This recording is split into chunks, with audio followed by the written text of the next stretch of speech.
السلام علیکم ناظرین، میں ہوں شاہد عباسی۔ اس وقت موجود ہوں میں لاہور میں، اور میں کیونکہ مسلسل سروے پر تھا، مختلف علاقوں کا میں نے سروے کیا اور میں مختلف جگہوں پر مختلف اینگل سے چیزوں کو آبزرو کر رہا تھا، لیکن پاکستان تحریک انصاف کی گراؤنڈ کی پوزیشن جو اس وقت جاری ہے وہ بڑی ہموار ہے۔ پاکستان تحریک انصاف ایک بہترین طریقے سے الیکشن کنٹیسٹ کر رہی ہے، گو کہ قانونی طور پر پاکستان تحریک انصاف کو الیکشن سے آؤٹ کر دیا گیا ہے، لیکن پاکستان تحریک انصاف کا جو نیریٹو تھا وہ اب بھی لوگوں کے اندر زندہ موجود ہے۔ پاکستان تحریک انصاف کے جتنے بھی امیدواران ہیں، کل سیالکوٹ سے ریحانہ ڈار صاحبہ کا جو جلسہ ہے وہ آخری جلسہ ہوگا سیالکوٹ سے، اس کے بعد ان کا 6 فروری کے بعد کوئی جلسہ نہیں ہوگا۔ اسی طرح لاہور میں بھی نون لیگ کی جلسے ہو رہے ہیں، ریلیاں نکل رہی ہیں اور جگہ جگہ پر پروگرامات جاری ہیں، لیکن اس طرح کی جو اسٹرینتھ ہے، اس طرح کا جو کراؤڈ ہے وہ اکٹھا نہیں ہو رہا۔ نون لیگ کا جو الیکشن کے لیے گراؤنڈ ہے وہ بالکل ہموار نہیں ہو رہا۔ ایسی صورتحال میں پاکستان تحریک انصاف کے جو امیدواران ہیں وہ آزاد حیثیت سے میدان میں اترے ہیں، لیکن صبح میری جو ملاقات ہے وہ عمران ریاض صاحب سے ہے لاہور میں، اور اس کے بعد ان سے میں نیگوسیشن کروں گا کہ لاہور کی جو انٹرنل کنڈیشن ہے یا انٹرنل پوزیشن ہے وہ کیا ہے، اور اس کے بعد جو فائنل تجزیہ، فائنل اسسمنٹ جو ہوگی اس پر میں دوں گا۔ کیونکہ میں پہلے چند روز قبل لاہور میں آیا تھا، تو لاہور میں جب میں نے آ کر مختلف حلقوں کا سروے کیا، مریم نواز صاحبہ، صنم جاوید صاحبہ NA 120 میں لاہور سے میدان میں اتری ہیں، NA 130 سے میاں نواز شریف صاحب اور ان کے مقابلے میں ڈاکٹر یاسمین راشد صاحبہ میدان میں اتری ہیں، وہاں پر بھی کانٹے دار مقابلہ ہے۔ صنم جاوید صاحبہ کیونکہ بیہائنڈ دا بار ہیں اور وہ وہاں سے ہو کر الیکشن کنٹیسٹ کر رہی ہیں۔ دیکھنا یہ ہے کہ ایک مقبول ترین اور کم عمر لیڈی ہیں، کیا یہ مریم نواز صاحبہ کو شکست دیں گی یا نہیں، یہ 8 فروری کو ہی فیصلہ ہو کر رہے گا۔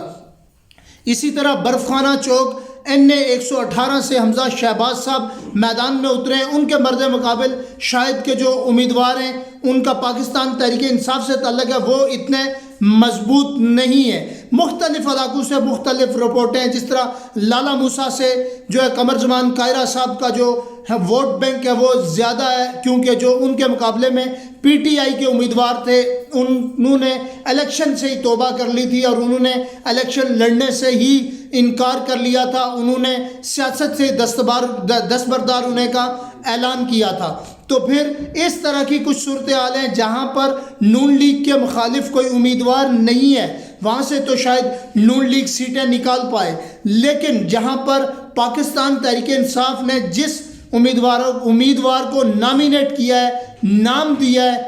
وہ امیدوار میدان مار رہا ہے، لیکن بہت سارے لوگ اس بات کا خدشہ ظاہر کر رہے ہیں کہ یہ الیکشن 8 فروری کا شاید کہ اس طرح سے فیئر نہ ہو، شاید کہ یہ 8 فروری کا الیکشن دباؤ کی بنیاد پر ہو، اور شاید کہ جو ریاستی ادارے ہیں وہ کسی کی بھی سپورٹ کریں، حمایت کریں، جس کی وجہ سے الیکشن فیئرلی نہ ہو، اور اسی الیکشن کے ہونے کے بعد 6 مہینے، سال یا 2 سال بعد دوبارہ الیکشن ہوگا، لیکن یہ قبل از وقت کہنا مناسب نہیں ہے۔ یہ 8 فروری کے بعد ہی ڈیسائیڈ ہوگا کہ کون سی جماعت کس پوزیشن پر سٹینڈ کر رہی ہے، آزاد امیدوار کس پوزیشن پر سٹینڈ کر رہے ہیں، PTI کی کیا لیگل پوزیشن ہوگی، اور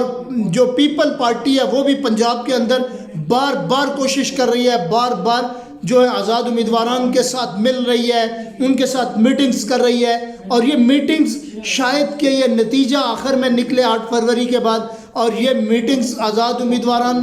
سے کس حوالے سے کی جا رہی ہے یہ بھی ہمیں 8 فروری کے بعد دیکھنے کو ملے گا۔ زرداری صاحب بڑے گیم چینجر ہیں، شاید کہ وہ کوئی نہ کوئی میدان مار لیں اور کسی نہ کسی طریقے سے کوشش کریں گے کہ پاکستان پیپل پارٹی کی حکومت بنے، اور اس کے لیے وہ آزاد امیدواروں کے اوپر بڑی کوشش سے ہاتھ رکھ رہے ہیں۔ لیکن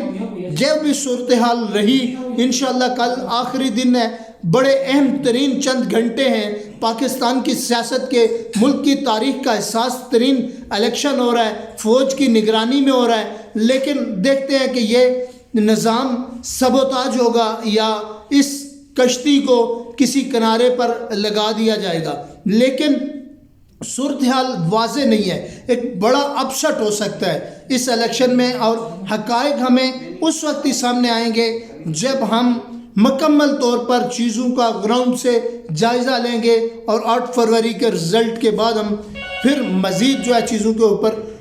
گہرائی سے نظر رکھیں گے اور آپ سے شیئر کریں گے. مجھے دیجیے اجازت. اللہ حافظ.